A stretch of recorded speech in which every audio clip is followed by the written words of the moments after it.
Welcome to the Messina Connection, where we cover sports, music, people, and a little bit of politics. Can you handle the conversation?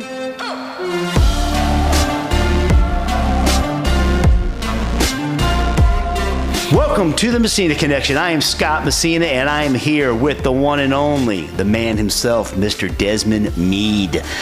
He has been on the cover of Time magazine, and we're going to get into everything. He is, we got into a conversation last week, and I said, this is just too good not to film. So he was gracious enough to come back up here today, and you don't live too far from me. So he came to the Eye Showcase Studios, and here we are, buddy. How are you? Listen, I'm great, Scott. I must be a pain freak, right? I came back for more.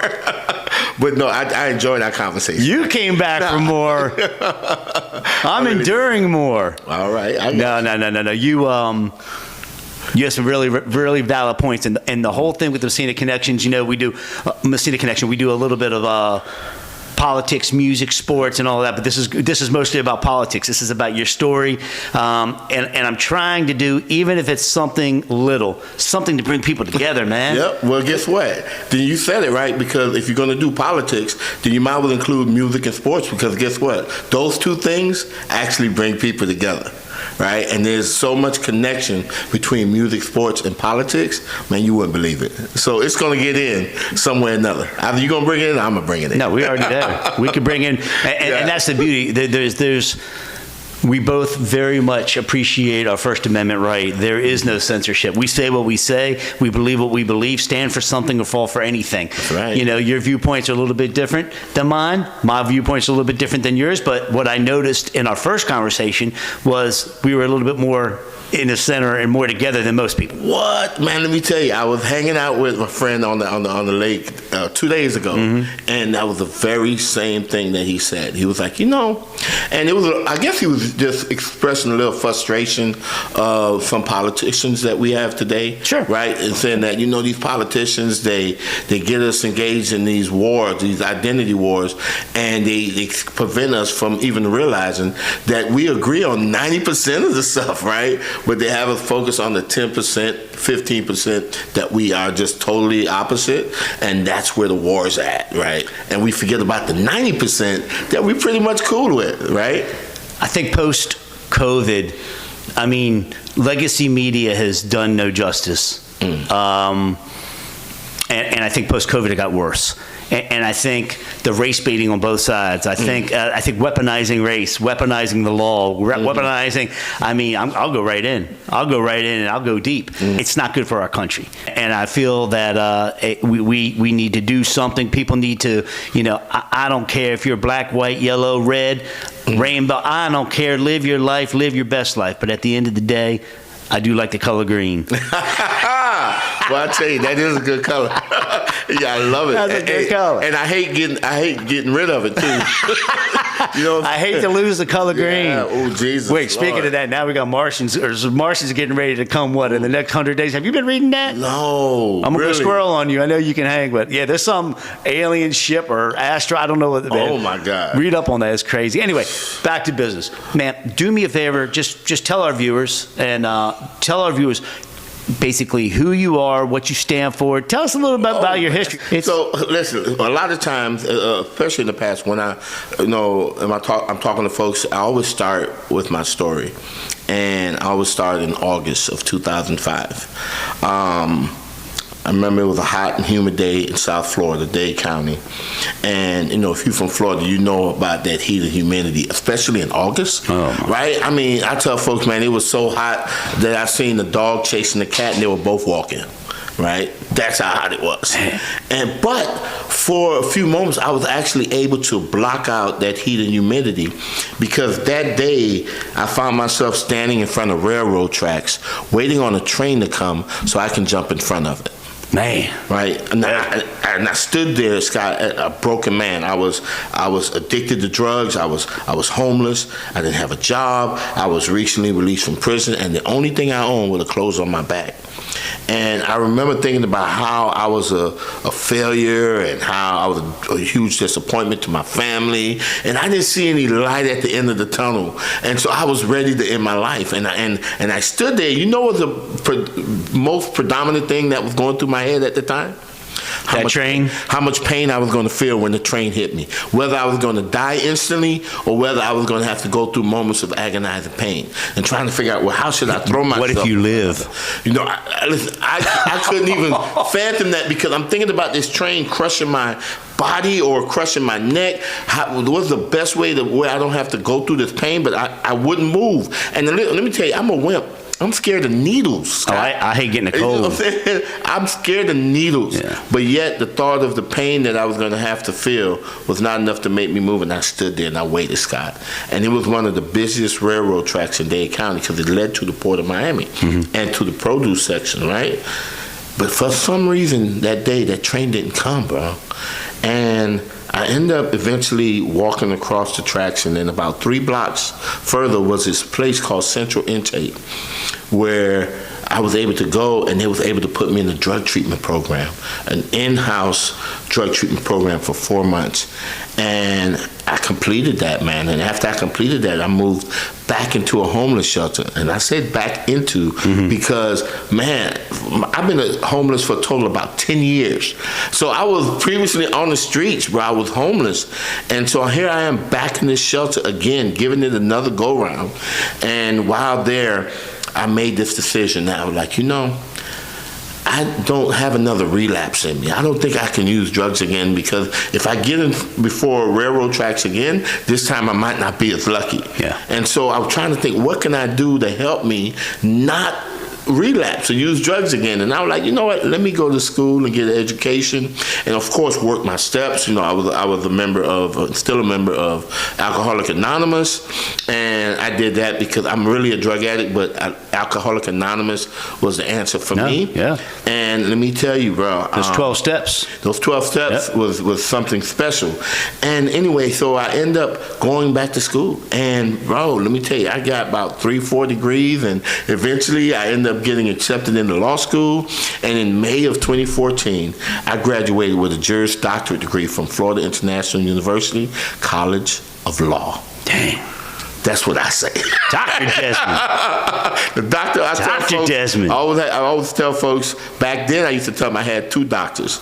You know, I had a doctor of law and a doctor of the streets. Now I have 4 doctors. I'm a doctor of love. I'm a doctor of love and music. I'm a doctor of love too, man. I'm at the share. Give yourself 3, man. Give yourself 3 for sure. But that's funny. So I always start with that. No, that's not funny. Actually, but, you did good. Yeah. You persevered.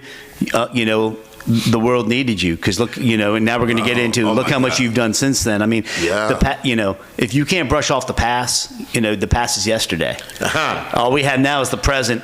Some people say, "Don't even worry about tomorrow." I'm like, no, are you kidding me? I love thinking about tomorrow. I wake up every morning with a prayer of thanks, of gratitude. Gratitude. People just want more and more and more.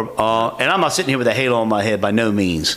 Oh, but I definitely know that. Yeah. Oh, why you gotta say that? I definitely know. Why you say that? You don't listen. We can pretty it up all we want and get the nice clothes, but at the end of the day, you know what? I think all of us have fallen short in some form or fashion, right? That none of us is perfect, right? And that we've made mistakes along the way. Well, if Jesus didn't die for all our sins, brother, everybody is in trouble. Yeah. Everybody's going to be in a tough one. And even Jesus got a little gangster. Let me tell you, people are like, oh, he, you know, and I'm not getting into it, we can, whatever. But, dude, he hung out. Mary Magdalene's. He hung out with the. Go ahead, preach. He never, you know, Rome, and he just wanted to live with the vagrants, or at least learn from them and listen to them and talk to them. I don't know, man. Go ahead, Reb. I have a thing, I can man. see televangelists. I'm born and raised. No, I'm born and raised Catholic. Reincarnated. I'm born and raised Catholic, man. Confirmed and all. Catholic is not bringing that fire like that. I'm telling you, but I'm like, man, it's. You know, when people say God, you don't know what God they're talking about. So I got to hear the words Lord Jesus Christ for me. That's just me. But at the end of the day, I you know, I have another show called Beyond the Tattoo, and I don't judge, everybody with tattoos, no problem at all. Everybody's got a story. And those tattoos, whether it's pain, whether it's happy, whether they tell the story. But there's some cats on that show, man, that I'm like, wow. And I have talks with them all the time. Like we're talking. And my common goal is to communicate. One of them has their eyeballs tattooed black. And I'm like, hey, man, my goal is to make him see the light in some form or fashion. So I was doing this interview real quick.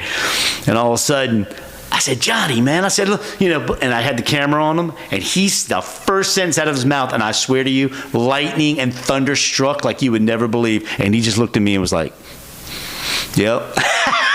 And I'm like, this is real. There is another side to this. And if we could just let some people see the light. Let's talk about this for a minute, right? You don't want to mention Jesus Christ and who he was hanging out with, right? He was hanging out with some unsavory folks that society cast aside, right?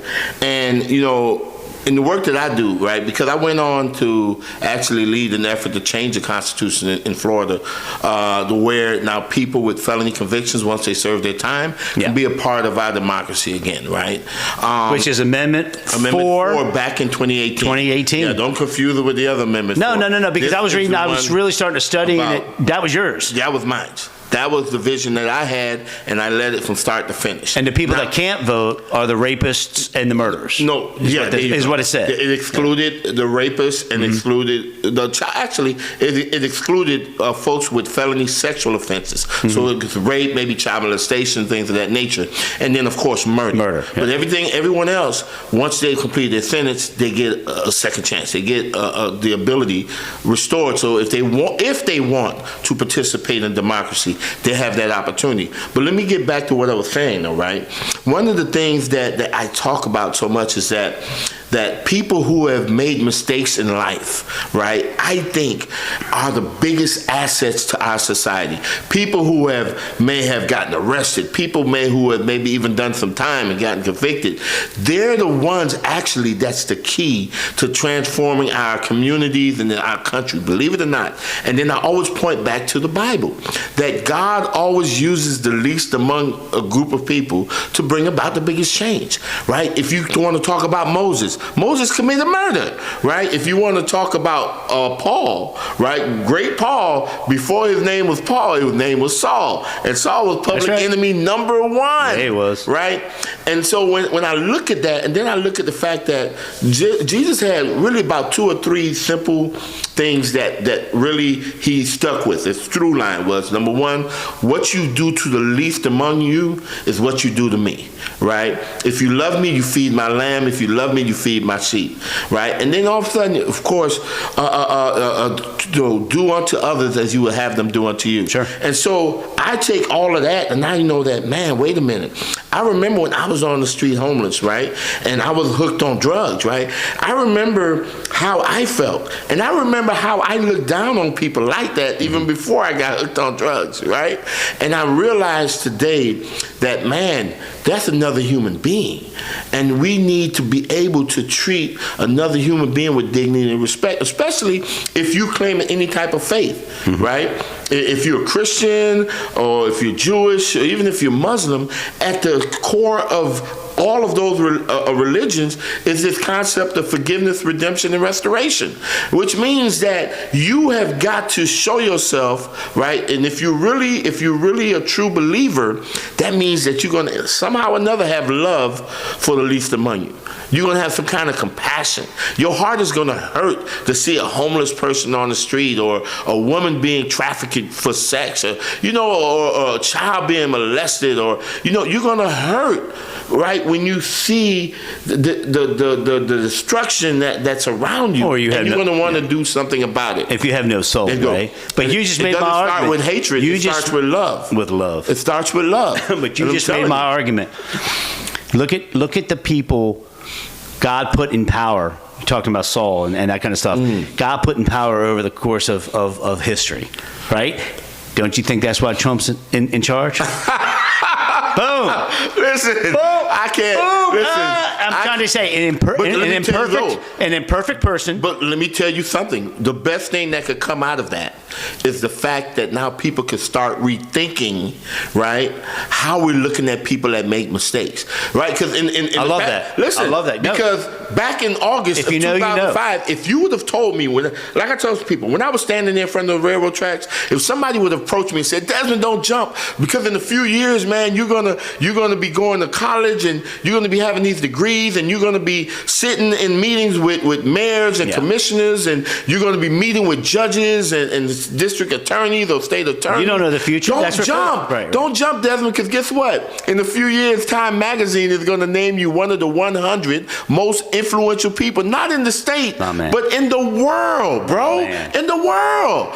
And I remember when I found that out, I was like, wait a minute, there's more than 100 countries in the world, right? And here I am, one of the 100 most influential, right? And they say, Desmond, don't jump because you're going to be named a genius. Matter of fact, Desmond, I promise you, if you don't jump, you're going to be nominated, or your organization is going to be nominated for a Nobel Peace Prize. Now, if somebody would have told me all that when I was standing in front of those railroad tracks, I would have put them in the headlock, and they'd have to take me to that dope hole. Wherever they got them drugs they were smoking, they would have to take me there. Sure. Because there's no way that you can make me believe that a person who is homeless, who's been in prison, who's been on drugs, could actually have his life transformed that much. You could never convince me prior to Donald Trump becoming the president of the United States that a person with a felony conviction can actually be president of the United States. And so his victory ripped that veil away and said that even if you made a mistake in life, no one has to look at you as trash for the rest of your life, that you can overcome that. You can overcome a felony conviction and be even president of the United States of America. But see, you're so that means I could be president. You're thinking big. You're thinking big. A lot of people don't think that way, though. A lot of people just want to keep throwing stones. They want to call a person the F word. The arrogance. The arrogance. And how people look down. You mentioned this a moment ago, just to circle back. How people look down at others, and I'm even guilty of doing it sometimes, because to me, it's not politics as much as it is common sense. Common sense. I have a problem with lack of common sense. Oh well, that's just a student. That's just a this. Or that's just a that. No, it's not. It's right from wrong. Black, white. I don't. It's cut and dry common sense, bro. So here's the thing, right? I don't have a problem with ignorance because everybody knows to know everything. Right. Nobody knows everything, right? But what I do have a problem with, all right, and this has been a theme in the work that we do. I think since the formation of this country, there's always been a small group of politicians that want to dictate who gets to vote for them. Right? There's always been a small group of politicians that have been very manipulative. And you get it on both sides, bro. You get it on both. Right now we're witnessing the Cold War of hyper-partisan politics. No, even Honest Abe wasn't as honest as you think. Listen, okay, right? And so the thing is, but here's the whole thing, right, is that you can have a small group of politicians that would get us to actually fight and go at each other's throats and not seeing what's right there in front of us.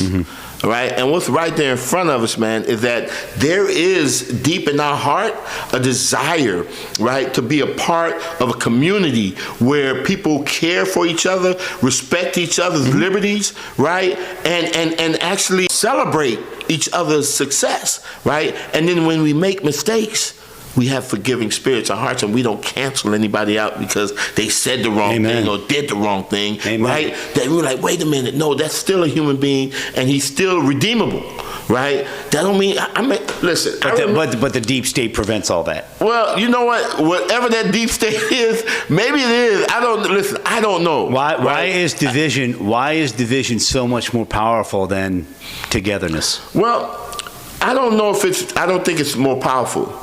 I don't think it's more powerful. I think. Why does it? Let me rephrase that question.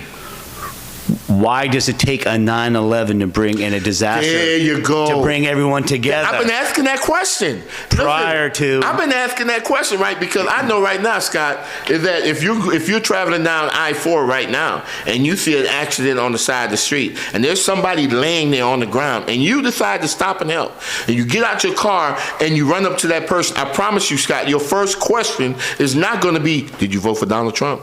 No. Oh, it's not going to be, what's your sexual identity? No. It's not going to be, what's your immigration status? But the problem with that is... But you know what it's going to be? Are you okay, or how can I help? And this is what I'm saying, is that it's in moments of calamity that we actually connect with each other above partisan politics and implicit and explicit biases, and we unite along the lines of humanity. And that was what my campaign, Amendment 4 campaign in 2018, that's what it was all about. How do we take something that we can all agree on, some values that we all agree on, and elevate it above the things that try to separate us as people? And instead of scaring people to vote or threatening people to vote, how about we encourage people to be a part of something greater? I like that. Right? But to go back to your guy scenario, the person on the side of the street. Yeah. In today's age, yes, innately, you want to help, you want to make sure they're all right. But the reality is, if I help this guy, am I going to get sued? No. Whether right or wrong. Scott, no. No. That's how people think. Not in that moment. That's like I wouldn't do it. Let me show you. I mean, I would collapse at Surfside. When that building collapsed, right? Let me tell you something. There were so many first responders and so many other folks down in Miami. That went to find those people. And you know what? Let me tell you something about calamity. We actually put our own lives in danger to rescue the life of a stranger. We see it every day across this country. And so don't tell me about people stopping to think about what their benefit is. We actually, that's the ultimate. Not the benefit, the repercussion. But we don't even think of that, right? And here's the thing. What happens is that there is this just transformation, right, that allows us to engage in the ultimate sacrifice, which is the ultimate form of love, is the willingness to give one's life for someone else, right? And we do that for a stranger, right? That we don't even know their politics. And so the question is, man, if we're willing to put our life on the line for a stranger, then why are we letting these petty 10% differences tear us apart? Wake up every day scared of our neighbor, afraid of our neighbor. Come on, bro, because at the end of the day, if your house is on fire and the fireman's coming, you're not going to stop him at the door and say, let me see your voter registration card. Make sure that you're not one of those. Or your neighbor's house is on fire. You're going to go in there and drag them out. You doggone right you are. And that is what makes America great. That is what makes, not the politics. Screw the politics. Right? What makes us great is in the moments when we can come together as humanity and have each other's back. That is it. And on that note, we'll be right back.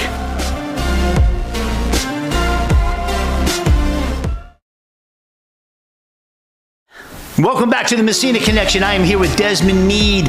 So, you were talking about Amendment 4. You were talking about in 2018 how you worked so hard to get that passed. Now, there's conflicting, like, you and DeSantis have been at it a little bit, and I was confused because the amendment had passed. We already talked about all that. But then DeSantis was trying to you know, he had something to say. So explain. So I don't know if we could actually say that me and DeSantis have been. I don't think we have. You know. Well, I don't know. You were trying something, and he shoot it down. You know, when we passed Amendment 4, you know, the greatest thing that I tell folks about Amendment 4 was that we actually showed the world that love can in fact win the day. Right. Indeed. That we didn't organize around hate or fear. We actually organized around love. And that's why I like it. And like when you see my shirt say "Let my people vote," when I'm traveling, people say, "Who are your people?" Right? And sometimes, what would you think? Who my people are? You know, Democrats or what? Blacks or what? People who've been locked up.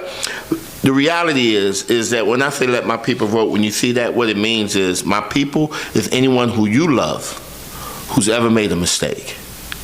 That's who my people are, right? And so what happened is that across this state, we talked to people, whether they were Republicans, Independents, or Democrats, and we asked them a simple question. Has anyone who you love ever made a mistake? And you know what? Almost everyone said yes. And let me tell you what happened. Who would say no? One did. No, one serious, did. no, One. for real. Let me tell you. No, give me the demographic of that person. Give me the demographic. No, I'm gonna give you. You ready? So, go.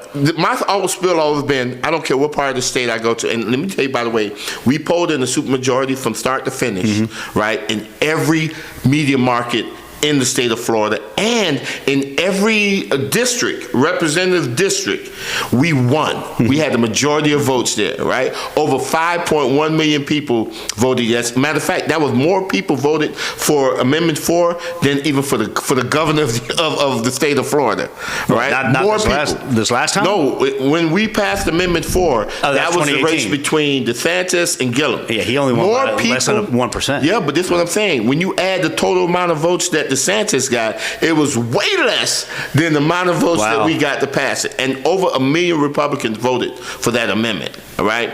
But let me tell you, so I'm giving you the highlights, but let me reel you back.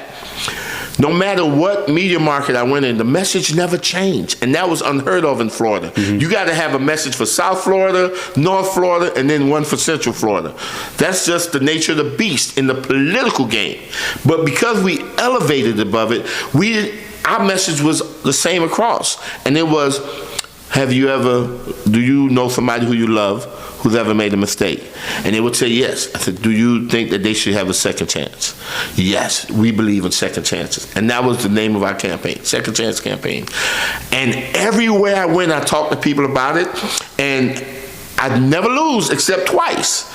Once in a biker bar in Melbourne, right? And once at the Jacksonville Jaguar tailgate party in Jacksonville, Florida, right? And let me tell you the demographic. The one guy, right, I walk up to him, and first thing he said was, I just want to let you know that I'm voting for Trump. And I was like, congratulations, hey, that's good. I'm happy that you're voting. It's cool. And I said, but let me ask you something, sir. Do you know somebody who you love who's ever made a mistake? And he said, yep, my son. And in the back of my mind, I was like, I got him. I got him. I said, well, don't you want your son to have a second chance to be able to vote? This guy says, hell no.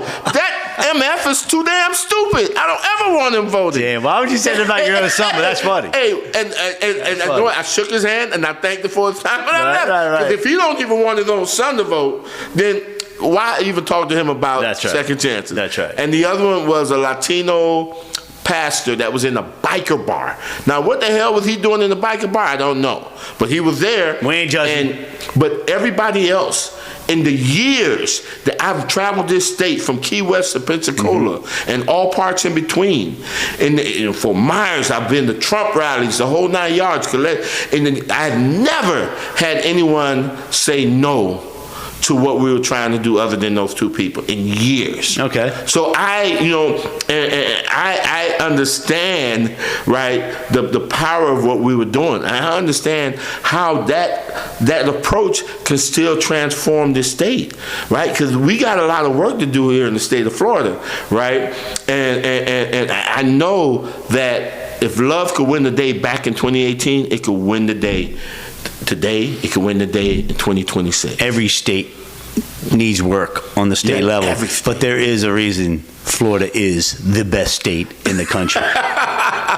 On the real estate side of things, brother, there is a reason everybody is moving here. I mean, and if you really think about it, Miami's really interesting. We talked about Dade a couple times. Though. I mean, dude, that's Silicon weird Valley, they're one of the worst at the rates through insurance rates. But Wall Street, but look, Wall Street and Silicon Valley are coming down. They got the money to pay. But guess what, though? That's the problem, though. Yeah, that's the problem. problem. The majority of the people that live in Florida don't have Wall Street money, bro. Right. It's not just Star Island. It's going to be a star. I'm not getting excited because a bunch of billionaires can move to Florida. You know what can get me excited? That a bunch of people in trailer parks can have a good way of life. Amen. That's what gets me excited. But look at this. Not about the billionaires. But look at this. You talk to me about the guys who still have the blue thing tarp over their roof. Yeah. Right from the hurricane over a year ago. Right. Oh, getting that stuff fixed is what gets me excited. Yeah. So don't tell me about the real estate market. Tell me about the recovery market. Well, why are so many people moving from California? Listen, it's real. Listen, that's do we really want our country to be like California? We're not in California. You know what? Let me tell you. And at the end of the day, I understand. progressive versus conservative, because you know what? There's always more than one way to look at how to solve situations.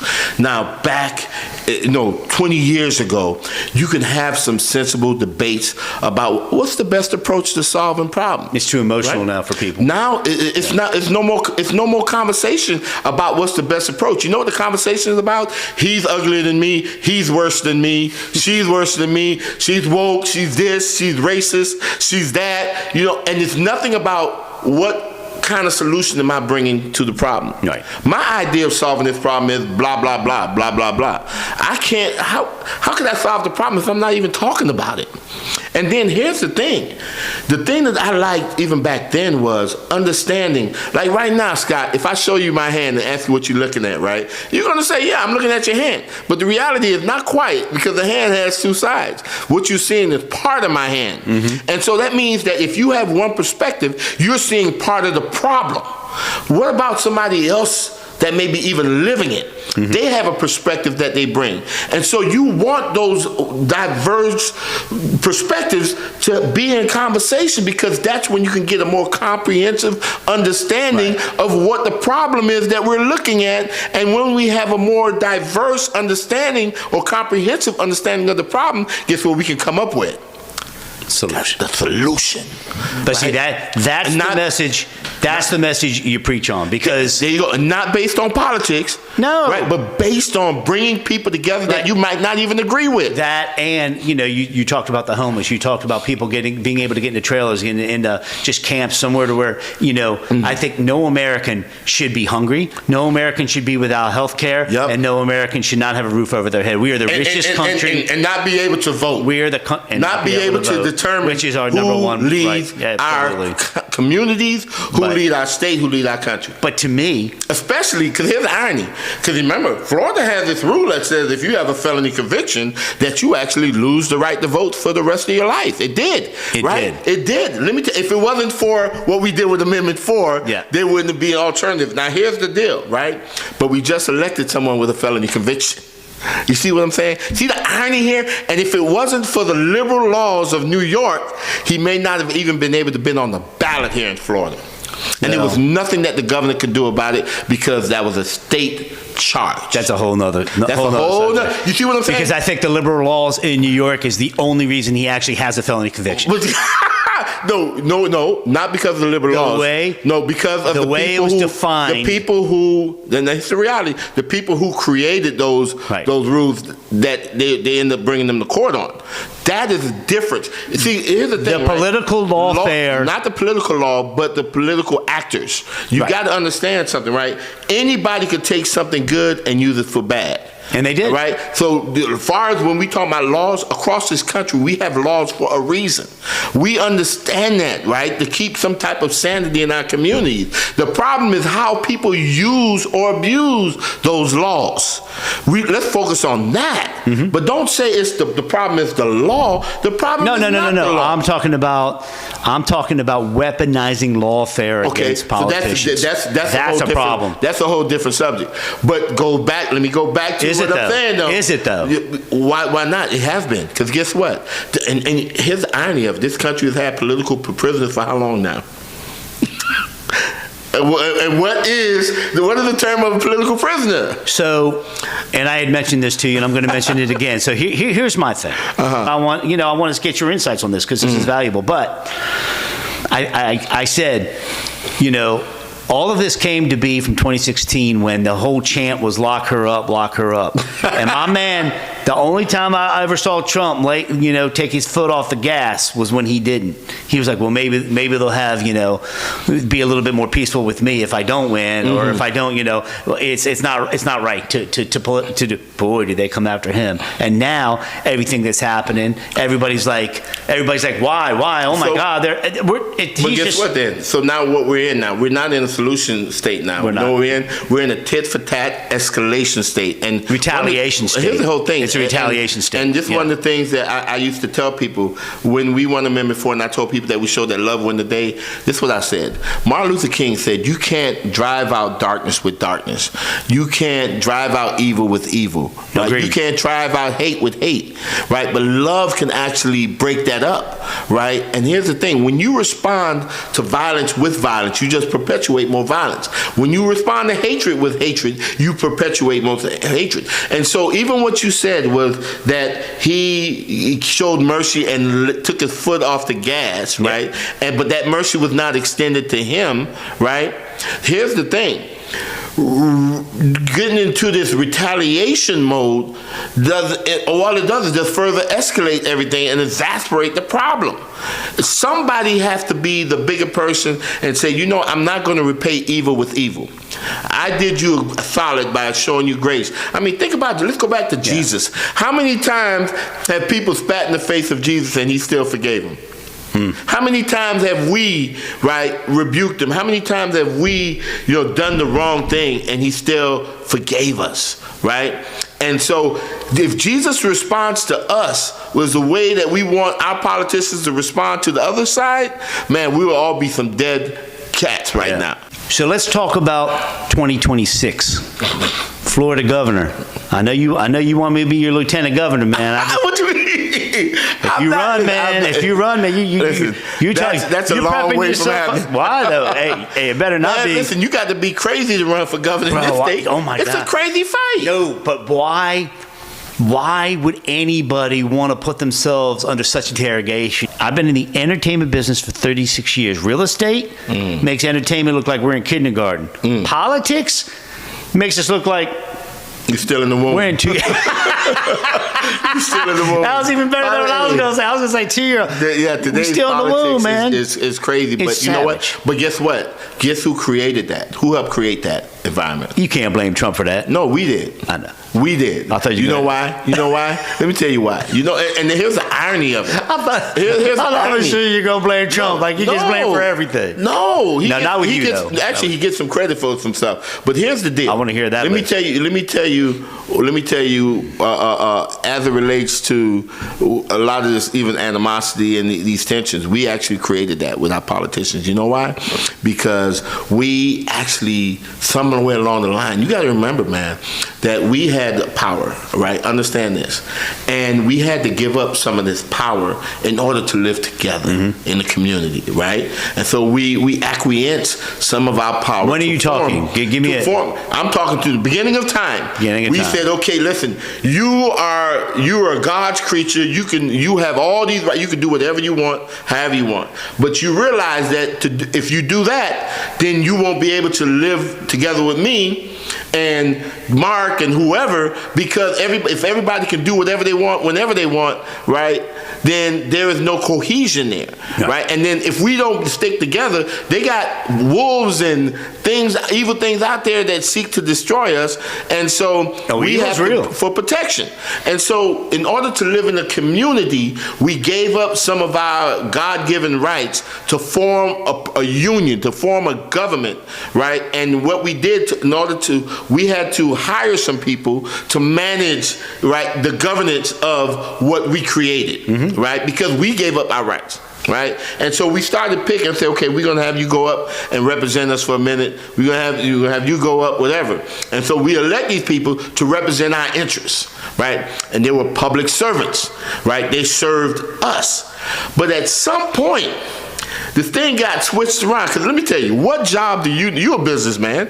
What successful business do you know to where the boss has to beg an employee to do something, and even when the employee don't do it, that employee gets a raise or a promotion? Right. What successful business do you know that happens to? It doesn't happen, right? But we're the only one, when you look at a politics, because we have given up way too much power to politicians, and we put public servants on pedestals, and now they become the boss and we become the servants, right? And when you have that formula, things get mixed up. And now because we've done that, all politicians forget that they're working for us. And guess what? Right. Now, who they're working for? They're working for the party now. Right. No longer for you, but for the party. Because whether it's Democrat or Republican, check. they're going to do what the party tells them to do, and not what you tell them to do. And now, guess what? And so to keep us from getting pissed off, they said, and by the way, look at that ugly guy over there. Look at that gay guy over there. Look at that immigrant. Matter of fact, let me put the word illegal up in front of it so you'll have no empathy. So you won't even see their humanity. Right. And that's where, guess what? When I could make fun of alligators eating up human beings, right? And I could put it on a t-shirt and sell it and make a lot of money, right? Where we have no love or compassion for another part of human life, another creature that God created, which makes them, if we believe that God created us, our brother and sisters. Right? And so at the end of the day, we have to bear some of that responsibility for elevating our elected officials so high that they now take on the role as the king instead of the servant. We're the boss. We should be the boss. That's what this country's about. Yeah. We elect people to do what we want them to do. And when they don't do it, if your employee don't do what you tell them to do, what you do? You fire them. And we haven't fired our people. We have promoted them even further. So what are you going to do to change it, man? Right? What am I going to do? No, I'm going to tell you what needs to be changed. I'm not in the position to do anything. What's your solution? So I think the solution to this, to be totally honest, is to demand more and to actually reimagine what a public servant is. You have to reimagine that, right? And at the end of the day, I don't want to hire somebody that the only thing they're doing is making me hate my neighbor, my next door neighbor, or wake up every day afraid of my neighbor, right? I want to hire somebody in our community that finds ways to bring me and my neighbor together. Listen, you ready for this? Hey, this sounds check it out. Hear me out. So I want him to find ways to bring me and my neighbor together without it having to cause a catastrophe to do so. Wow, wait. That sounds like common sense. That sounds like you just preached common sense. Common sense. And everybody has that. No, everybody does not. Okay, well everybody does not. All political preferences have that. And even non-political preferences. You can find let me tell you something. Just like you can find ignorance anywhere, you can find common sense anywhere. Man, let me tell you see this flag back here? I love the flag, man. I really do. You know, and I have a flag on my truck, right? You know how my flag is on my truck? Talk to me. Upside down. You know why? It's not like an upside down cross, is it? No, it's up. My flag is upside down. Why? Why? Because when I was in the military, one of the things I learned was back in the Western era, right? Mm-hmm. At the forts, whenever you see a flag flown upside down at a fort, that means that fort is in distress. What happens is, for instance, if the Indians get ready to overrun the fort, then they would lower the flag and then turn it upside down and put it back up, because what happens sometimes is that the Indians would overtake the fort and then they would put on the soldiers' clothes, and then when the scouting party comes back in, everything's looking normal. They're seeing what appears to be soldiers walking around, and they'll walk right in or ride right into an ambush. And so what the military did was, okay, this is our way, because the Indians don't know the significance of it. We'll just fly the flag upside down, so that way anybody on the outside coming into the fort would immediately see, oh no, the fort is under distress. Those are probably Indians that are disguised, and then they would act accordingly. So by doing so, you're preaching. I am. So when I'm the reason that the flag is upside down is because our great nation is under distress. It's under distress. We've got neighbors fighting neighbors, hating neighbors, right? You got this mounting escalation. You see it in the reapportioning of congressional seats, and one state do one thing, and the next state do. It's always like one side do one thing, the other side kind of move. Around. You got these moves around the crime. You got these moves around immigration, and this political machine has taken over this great nation, right? When the political machine was once, I think, a mechanism to engage in debate or discourse around how to identify and solve problems, it is now transformed into this ugly monster of division and destruction and death in our country. And it has taken over our fort, and our fort is in distress, right? And that's why I fly that, because at the end of the day, I appreciate that opinion, but you pull the politics out of a lot of this stuff, man, we're coming to solutions real quick. But my question, real quick, you can't find anything positive, man? Yes. That's what I'm telling you. It's a lot of positive. Every time you turn around, that's why I'm filled with joy. And I can smile. Yeah. Right? You know what? Let me tell you. I look at you and I found something positive. Well, thank you. You know, bro, let's be real. We may have different political opinions. We may. But guess what? Oh, we've been buddies since day one. We were like, bam. You know, we connect along the lines of humanity. Because and I see your honesty. I see your sincereness. We can handle the conversation. There you go. And so that's a positive thing. There's certain mutual friends of ours that will never be asked on this podcast, and some are a little frightened or think, and I'm not saying any names. Yeah. Some are, so I'm not going to help you boost your pockets. I'm like, I'm helping you, man. Bro, listen. I said we're getting there, but at the end of the day, there's so that's the positive thing, though. Let's get back to that. There's a lot of positive, and Trump gets beat up on a national level. Trump gets beat up. Yep. Where he shouldn't, because he's doing, I think, amazing things. But you know, the division. I agree with you on the division. On a state level, I think DeSantis handled the hurricane crisis. I think he was has been a phenomenal leader with that. You know, Sanibel Island and all of that just leveled. I mean, my man stayed poised, stayed military, stayed focused. I think he did good. I think he did great. I like the guy. A lot of people hate him. I don't know. He whatever. I think, at the first, so let me tell you. So let me be the first to tell you on this show, right? Good. I learned in recovery that you hate the disease, not the person. And so I could honestly be on your show right now and tell you, look at you in your face and tell you, I love Governor Ron DeSantis as a human being. I may not agree with everything that he does, but you'll never hear me say I hate him. No. Because he's a child of God. That's right. He's a human being that's deserving of dignity and respect. And I could tell you that I love him and I want the best for him.